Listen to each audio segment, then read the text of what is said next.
What you're going to be watching right here is the abridged version of the recap because there's certain stuff that we just can't show on YouTube due to copyright reasons. So if you want to see more videos and clips from this final night in Vancouver and get the full picture, that will be available over on our Patreon, which will be linked to in the description of this episode.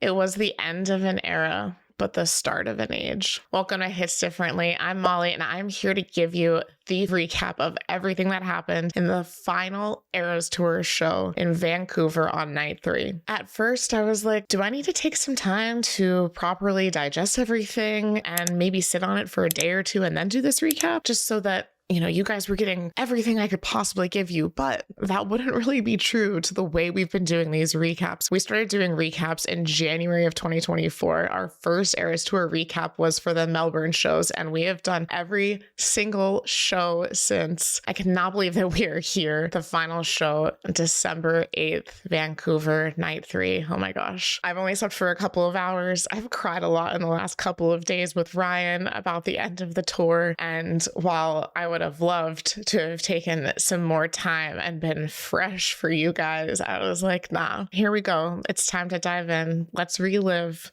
this very final night together. Before the show even started, things were already off the rails because there was an elf sighting in the stadium. Are people dressing up for like holiday stuff? Which, come on, none of that would have made sense, but you know us, we started clowning immediately. Another thing to note going into this final night is that Travis was not going to be able to go to the shows. The Chiefs were playing on Sunday Night Football, which starts around 8:15 Eastern time. Taylor took the stage around 10:45 Eastern time, so someone tweeted the Chiefs game being on at the same time as the last Eras show is giving Troy and Gabriella from High School Musical. That is so funny. If the locations had been closer, someone could have caused a power outage or whatever they did in High School Musical and allowed Travis to get over to the Eras Tour. Gracie Abrams, who's been opening for Taylor on this final leg of the Eras Tour in 2024 and opened for her during the 2023 Eras Tour as well, read the sweetest speech in her final set. Gracie is just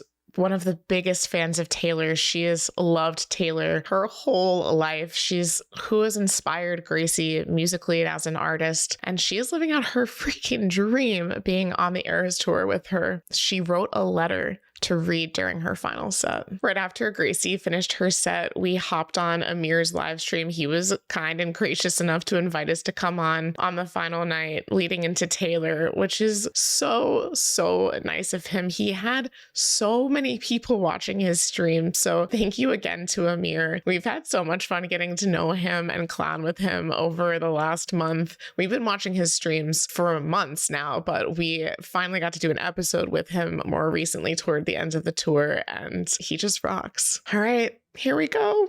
Time to get into the show. There was a fan project that had been spreading around all over the internet in these final weeks leading up to this very last show that the fans wanted to sing Happy Birthday to Taylor after she finished Champagne Problems, where they would usually just all be cheering and going crazy. And when we were watching the live stream, the stream that Amir was on, they were singing Happy Birthday, but it was hard to tell if the whole stadium was singing it or just the people that were around the streamer. I think the whole stadium did it though. Taylor Nation tweeted about it after the show too, so I think it must have been pretty loud. Her birthday's coming up on December 13th, so what a sweet little thing to do in this last show. After about 3 minutes of applause and happy birthday, Taylor said another thank you. I can't believe that we are not gonna have another Champagne Problems moment ever again. Okay, let's not think about that. Let's keep it moving. If you've been watching our channel for a while, then you know Ryan and I, along with a lot of the Swiftie universe, have been clowning about these unworn 1989 outfit combinations, the all green and the green gold or green yellow, whatever you want to call it. And this was our final clown moment. Ryan and I were really just trying to enjoy the final concert and not get caught up in the clowning, but we did hold our breath for 1989, but it was yellow and orange again, as Taylor Nation calls it, or I like to call it, gold and red for Kansas City. These unworn outfits will probably haunt me for the rest of my life. Like, they will probably be in our dreams. On to the Tortured Poets era. Oh my gosh. How incredible is this era? I can't freaking believe that we started this tour in 2023. We didn't even know about Tortured Poets. We didn't even know it was a thing. This album got announced in February of this year. It came out in April, and Taylor added it to the set list in May. It's honestly insanity to think about this, but the Tortured Poets set has become, I think, probably the set that Swifties look forward to the most. It's just so epic. It flows so perfectly. She chose amazing songs to include in this, but it's always been so special to me and a lot of you that she chose to put a little bit of So High School in there. If you were watching the live stream though, you probably heard the crowd got faked out one last time, where they thought that dancer Jan coming up onto the stage for Fortnite was Post Malone showing up for a guest appearance. It wasn't, but the Eras Tour crowd has mistaken Jan as Post Malone for the final time. That just feels right, you know? They got Ryan too, by the way. Okay, whoa, I don't know how we're already at surprise songs. I'm not okay with it, actually. This is going by too fast. Okay, let's do it. Let's do it. On guitar, Taylor played A Place in This World. She said, let's go back to the beginning. And she chose this debut song. And then she had this big smirk on her face as she went to transition into the next song. All of us clowns were sitting here like, is she about to do a Debutation mashup? One more? But she went into New Romantics from 1989. And per usual, I mean, of course, we've been saying this for months, for almost a year since she started doing these mashups. The way that she puts songs together and creates a new story is just amazing. Like, we are so lucky to witness it every single night of the Eras Tour. Putting these two songs together did just that. I feel like this was her kind of retrospective on the beginning of her career to where she is now and how that whole arc has come together to form the Eras Tour and has brought us all together to be able to enjoy it every single night because we're too busy dancing to get swept off our feet. The best people in life are free. That's how everyone feels when they're at the Eras Tour or watching the Eras Tour. That was so cool. I've said this almost every recap. I feel like I never saw that one coming, but color me fooled. I never saw those coming. Ryan and I both said that if she played a debut song, we thought it might be Tim McGraw because that was the very first surprise song of the Eras Tour. But A Place in This World with New Romantics it felt so fitting, even though it was something I could have never pictured. And New Romantics in particular is really special to the two of us because we got to be in SoFi Stadium for the 1989 Taylor's version announcement. And that was the last song she hadn't played from 1989. She saved it for announcement night and we got to belt that out with her. That song will forever just be one of my favorite all-time core Swiftie moments. So it's really, really cool that that song ended up getting played on the final night of the Eras Tour too. That mashup also felt very happy and freeing and joyful to me. I didn't get emotional during that one, but pretty much the second she started playing the piano, I became a blubbering mess. I mean, what do you even say after that mashup? Long Live, the song that was written for the fans, and so many fans have felt like that song just perfectly encompassed the Eras Tour. When you have children someday, please point to the memories. Please tell them my name. Tell them how the crowds went wild. Long live the walls we crashed through together. Hold on to the memories. They will hold on to you from New Year's Day. I mean, and then the manuscript, which I thought she would play on the final night. But even though I had thought that for a long time, I still wasn't ready for it. The line, at last she knew what the agony had been for. It's just all of her hard work has paid off and led to these moments.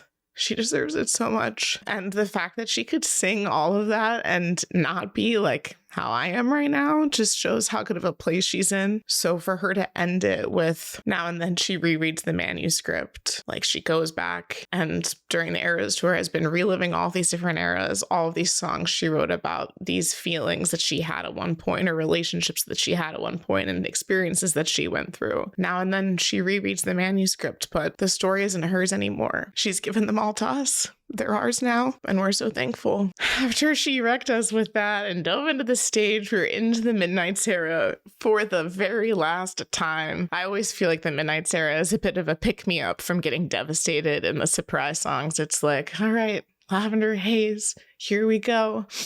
In Midnight Rain, Taylor did not seem sad at all to wave goodbye to us. I'm sorry, it's kind of hilarious. We are all over here crying our eyes out after that mashup, and she's just like, okay, bye. Okay, you know I'm a huge Tavis stan, and because nights 1 and 2 they were recording, and they seemed to be recording night 3 as well, and all the outfits were repeated and all of these things. And on nights 1 and 2, she said guy on the screen. I was like, okay, she's not gonna change it up. That's fine. She's sticking to how the song is originally on the Midnight's album. That's cool. That's cool. Karma is the guy on the Chiefs was a thing when Travis went to the shows, and only like twice has she done it when he's not been there. But I think someone must have told her that the Chiefs won their Sunday Night Football game. It was really close, by the way. They won at the last minute on a field goal like they've been doing all season, and it happened to be while Taylor was singing You Belong With Me. Anyway, back to my original point. We got Karma as the guy on the Chiefs for the last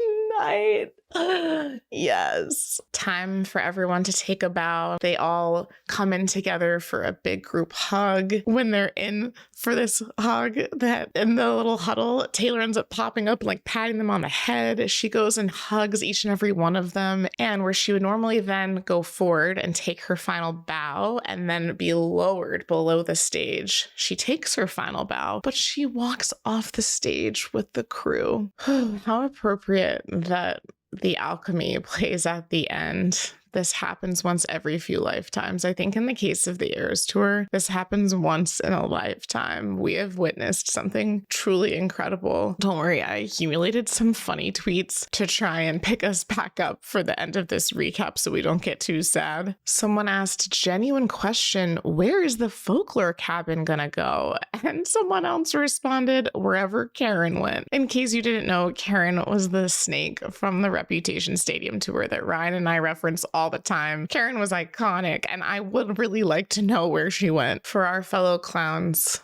maybe Rep TV was the friends we made along the way. And this is so accurate for us and our channel. We love to clown, and while we didn't get an announcement for Reputation Taylor's version or a debut Taylor's version in this final show, which we really did think we would get, we just thought Taylor would want to have announced at least, if not released, her whole discography so that she owned all of her work again by the end of the Eras Tour. But clearly she must have something else planned that is bigger and better than we could ever imagine, because I know if she didn't do it here, it means that there is something special waiting for us. She's giving us something to look forward to. Okay, that's what I've convinced myself into. She was like, I can't give you everything in this final night. You need something to look forward to when the Eras Tour ends. So I'm just going to leave you hanging so that you have that. You know that Ryan and I will be keeping the clowning alive. You know where to go to find the people who are out here waiting for Reputation and debut. And someday, when that gets announced and when they get released, you will need to come back right here to this channel. So if you haven't subscribed, please make sure to subscribe, because what a day that's going to be. It's the end of an era, but don't worry, we're not going anywhere. Like I just said, we are going to be here for you to clown, break down, and talk about all things Taylor. We have so much other content that has been just all these plans accumulating in the back of our minds, but we wanted to focus on the Eras Tour for now. And now that it's over, for us, the exciting thing is that we can move on to some of those other things. And I think it's the same for Taylor. She's probably ready to move on to whatever the next thing is for her. She has been saying, see you next era, both in the book and in the video that Taylor Nation posted after the Eras Tour ended last night. So, you know, while It's totally normal and okay to be really, really sad about this ending. We still have so much to look forward to. So try not to get too sad or caught up in your feels. We're going to be here for you every step of the way in the Swiftie journey moving forward. And we're so grateful that you have come along with us for this ride so far. For my last Eras Tour recap, thank you so much for watching.